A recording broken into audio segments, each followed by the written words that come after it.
The wet pad, a smooth 12-acre driving surface flooded with water. It's like driving on ice. Out here, maintaining control at speed is difficult at best. They basically did a big figure eight on a wet track. Serpentines out there, there's some radius turns where you have to shuffle steer. As well as incorporating different lane changes. What it challenged us to do was try and maintain a steady speed and maintain full traction as we went around the course. Manipulate the vehicle and, kind of make it angry. Officers Terry Bykirk and Chris Whaley go out first in a 2010 rear-wheel drive Chevy Tahoe PPV. It's really top heavy, so when you get that body rolled and it ends up pushing you into a skid or understeer or get you to fishtail, I'm fighting with the skid, trying to keep it under control. The Chev Tahoe is not a lot of fun to drive. In fact, it's actually a lot of work to drive. Officers Don Spence and John Lees test the rear-wheel drive Dodge Charger Pursuit with a Hemi V8. It's got a lot of rear power, so you got to combat that already. And it's hard to hold that back end because she seems kind of heavy.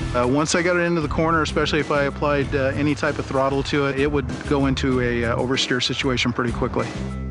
Next up, the new all-wheel drive Police Interceptor utility with 3.7-liter V6.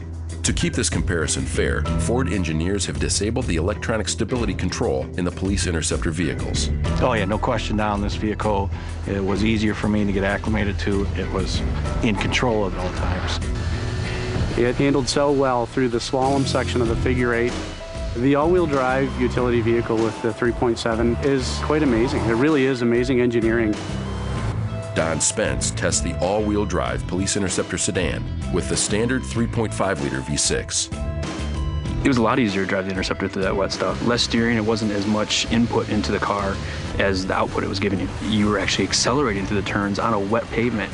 Before that, I had the Hemi Dodge Charger, and it definitely didn't hold the road or hold the line nearly to what the new Interceptor does. Not at all. The all-wheel drive system can sense both vehicle speed, the inputs of the vehicle, whether it be oversteer or understeer, and the amount of power that the driver's demanding. What it can do is actually balance torque from the front to the rear to give you the maximum amount of traction, maximum amount of performance. It just goes along with the same DNA that we've put into this vehicle of purpose-built from the ground up for police applications.